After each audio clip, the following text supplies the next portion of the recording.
जिंदगी के उतार चढ़ाव में फंसे एक शख्स की कहानी। पत्नी के साथ झगड़ा, माता पिता की चिंता और कोई समाधान नहीं। क्या मुफ्ती साहब की सलाह बन पाएगी उसकी मुक्ति का रास्ता, या फिर उसे जीवन भर इस उलझन में ही रहना होगा? क्या आप जानना चाहते हैं कि मुफ्ती साहब ने उसे क्या सलाह दी? ये कहानी आपको सिखाएगी कि जीवन के हर मुश्किल का हल कुरान में मौजूद है।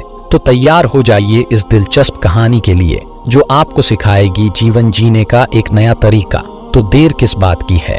कहानी को शुरू करने से पहले वीडियो को लाइक और अपने चैनल को सब्सक्राइब जरूर कर लें। तो चलिए शुरू करते हैं। एक आदमी का रिश्ता एक आलिमा औरत से तय हो गया और उनसे शादी कर ली।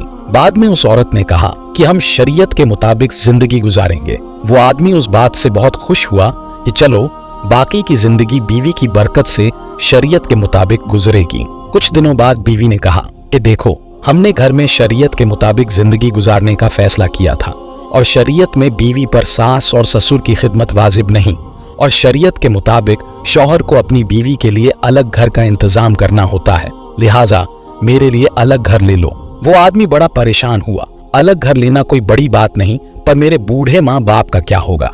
उस परेशानी में वो मुफ्ती साहब के पास गया और अपना मसला उनको पेश किया। मुफ्ती साहब ने कहा, भाई तुम्हारी बीवी बात तो ठीक करती है। वो आदमी मुफ्ती साहब से गुस्से में कहने लगा, मैं आपके पास मसले का हल लेने आया हूँ, ना कि फतवा लेने। मुफ्ती साहब ने मुस्कुराते हुए कहा, एक तरीका है, अपनी बीवी से कहो शरीयत के मुताबिक मैं दूसरा निकाह कर रहा हूँ। मैं और वो मेरे माँ बाप के साथ रहेंगे और वो उनकी खिदमत भी करेगी। मैं तुम्हारे लिए अलग घर ले लेता हूँ, आप वहाँ रहना।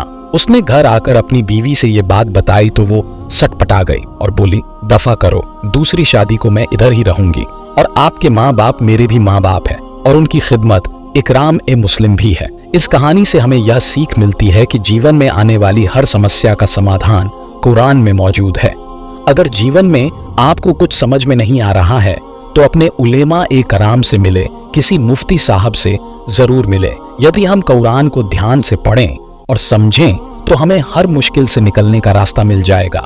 इस कहानी में मुफ्ती साहब ने जो दूसरी शादी का सुझाव दिया वह शरीयत के मुताबिक सही था, लेकिन यह जरूरी नहीं कि हर समस्या का समाधान दूसरी शादी ही हो। महत्वपूर्ण बातें, हमें जिंदगी में कुछ पल मस्जिदों में बिताने चाहिए और अल्लाह वालों की महफिलों में भी गुजारना चाहिए। हमें ज्यादा से ज्यादा कुरान की तिलावत करनी चाहिए और उसे समझने की कोशिश करनी चाहिए। कुरान पढ़ने से इल्म में इजाफा होता है और हमें हर समस्या का समाधान मिल सकता है। आइए हम सब मिलकर कुरान को अपनी जिंदगी का हिस्सा बनाएं और उसकी रोशनी में अपनी जिंदगी को बेहतर बनाएं। आमीन सुम्मा आमीन।